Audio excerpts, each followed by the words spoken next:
Hi everyone guys, आज के सुमन इंदौरी के एपिसोड में ये देखने को मिलेगा जिस तरीके से सुमन ये कहती है चंद्रकांत मित्तल से कि माफ कीजिएगा अंकल, आप होंगे नमकीन किंग मगर आपकी बहू झूठ और चोरी की रानी है। तो वैसे चंद्रकांत मित्तल ये कहता है कि ये लड़की जबान संभाल के बात करना, तुझे नहीं पता तू चंद्रकांत मित्तल के घर में खड़ी और चंद्रकांत मित्तल देविका मित्तल उससे जबान संभाल के बात करना। तो जिस तरीके से मेरे को तो इसमें कुछ पॉइंट गलत नहीं लगता है, सुमन ने कुछ गलत कहा। इसमें जबान संभाल क्यों कैसे बात कर सकती, एकदम जबान अड़ा के बात करेगी वो, क्योंकि वो गलत नहीं है।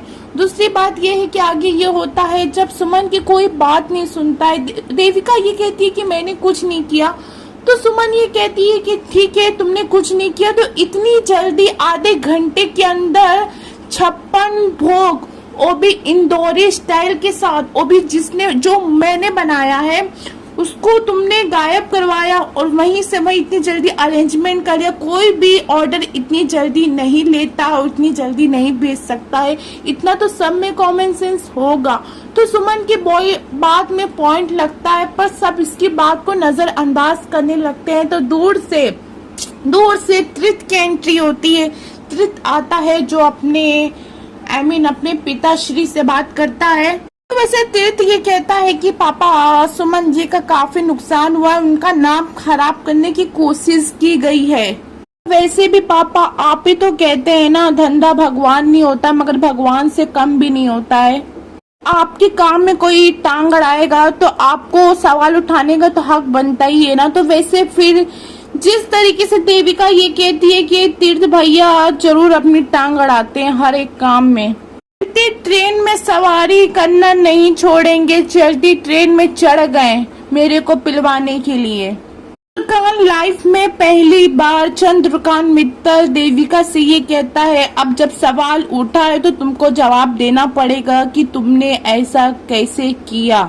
तो देविका ये कहती है कि सिर्फ मैंने ऑर्डर दिया था, कैटरिंग वाले लोग कुछ ना कुछ किए होंगे, उन्हीं लोग शायद खाना चुराए हो, उसमें मैं तो कैटरिंग तो चलाती हूँ ना, इस चीज का मुझे शौक है। तो फिर तीर्थ उन लोगों को पकड़ता है, बोलता है कि सीधे सीधे नंबर दोगे अपने शेठ का कि मैं तुमसे अपने तरीके से निकलवाऊं। तो लोग नंबर देते हैं। तो जो पकड़ा जाता है, जब बीस बदल के गुलछल निकलता है जो कि इसका सुमन जिसके घर में रहती है उसकी पूरा बुआ का लड़का जो देविका से मिला रहता है। तो वैसे फिर देविका सुमन को ये कहती है कि सुमन काम डाउन, मैं तुमको समझ सकती हूँ, इसमें तुम्हारी कोई गलती नहीं है, ये सब खाने का अदला बदली इसी ने तुमसे आपसी दुश्मनी के लिए किया होगा। पर सुमन ये कहती है कि तुम मेरे ऊपर इल्जाम नहीं लगा रही हो मैम, मगर मैं तुम्हारे ऊपर इल्जाम लगा रही हूँ, इसमें आप ही का हाथ है। सुमन हाथ धो के पीछे पड़ जाती है देविका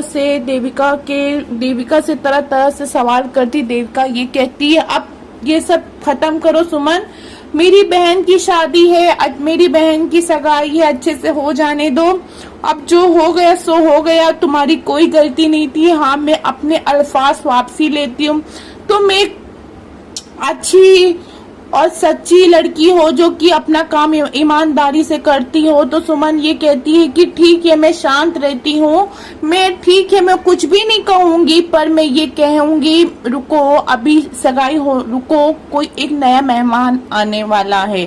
तो ये बात सुन के देविका बहुत ज्यादा परेशान हो जाती है। वैसे फिर जब पुलिस आती है देविका को घसीट के लेके जाती है पूरा चंद्रकांत मित्तल का जो हाउस है ना वो हिल जाता है। देविका की टक्कर की लड़की सुमन भारी पड़ जाती है देविका के ऊपर। यही देख के सब बहुत ज्यादा हैरान हो जाते हैं। आखिरकार सुमन की होती है जीत, देविका जाती है जेल। वैसे अब सुमन को देख के चंद्रकांत मित्तल भी बहुत